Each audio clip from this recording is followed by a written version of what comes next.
पुण्यातल्या जैन ट्रस्टच्या जमिनीचा वाद सुरू आहे। रवींद्र धंगेकर सातत्याने मुरलीधर मोहोळ यांच्यावर आरोप करतात। तुम्हीही आंदोलन केलं, काय वाटतंय की या जमिनीमध्ये नेमकं काय कोण गुंतलेलं आहे? गोखले कन्स्ट्रक्शननं ही जी 230 कोटीला प्रॉपर्टी विकत घेतलेली आहे, वास्तविक पाहता 15 मेचं गोखले कन्स्ट्रक्शनचे जे विशाल गोखले आहेत त्यांनी एक पत्रकार परिषद घेतली होती आणि त्याच्यामध्ये त्यांनीच जाहीर केलेलं होतं की हे 230 कोटी रुपयाला ही जी आम्ही मालमत्ता घेतलेली आहे ती विकसित केल्यानंतर त्यातून आम्हाला 3000 कोटी रुपयाचा रेव्हेन्यू जनरेट होणार आहे। म्हणजे गुंतवणूक त्यांना अजून पाहिजे तर 500-600 कोटी रुपये घाला, म्हणजे 1000 कोटीच्या आत त्यांची गुंतवणूक आणि त्यातून जर का ते 3000 कोटी रुपये कमावणार असतील तर हा अपहार नाही का?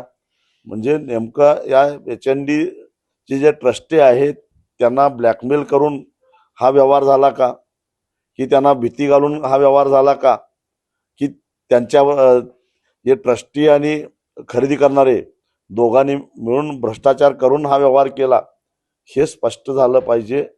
आणि धर्मादाय आयुक्तांनी त्याला दिलेली परवानगी संशयास्पद आहे। त्याचबरोबर पुणे महापालिकेनं घाईघाईनं त्याचा मंजूर केलेला जो लेआउट आहे तो संशयास्पद आहे। सगळ्याच गोष्टी या संशयास्पद असताना याला कुठेतरी राजकीय वरदस्त आहे हे म्हणायला वाव आहे। आणि हे कोण आहेत हे सुद्धा महाराष्ट्राला कळालं पाहिजे। मुरली मोहोळांचं नाव मी यासाठी घेतलंय कारण ते गोखले कन्स्ट्रक्शनचे भागीदार होते आणि आता स्पष्ट झालेलं आहे की दुसरे एक त्या जे टेंडर भरणारे होते त्यांची गाडी ते महापौर असतानाच्या काळात वापरत होते। याचा अर्थ हे सगळं संगनमतानं व्हायला लागलेलं आहे। आणि मग फक्त मुरली मोहोळच आहेत की त्याच्यावर अजून त्यांना आशीर्वाद देणारे दिल्लीतले कुणी आहेत का महाराष्ट्रातले कुणी आहेत हे आता महाराष्ट्राच्या जनतेला समजलं पाहिजे। चौकशी होणं गरजेचं आहे असं वाटतं? 100% चौकशी झाली पाहिजे। अरे पुणे विद्येचं माहेरघर आहे। याच पुण्यामध्ये गोपाळकृष्ण गोखले, महर्षी कर्वे, लोकमान्य टिळक, महात्मा ज्योतिबा फुले, कर्मवीर भाऊराव पाटील, विठ्ठल रामजी शिंदे यासारख्या थोरा मोठ्यांनी गोरगरिबांची पोरं शिकावीत म्हणून पायाला चिंध्या बांधून वन फिरून त्यांनी शिक्षण संस्था उभा केल्या आणि गरिबांना बहुजनांना शिक्षणाची संधी उपलब्ध करून दिल्या।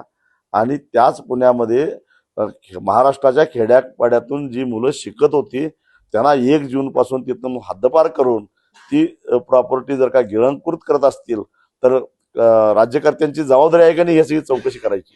म्हणजे धंगेकर जे आरोप करतात ते सत्य असं म्हणतो मोहोळ?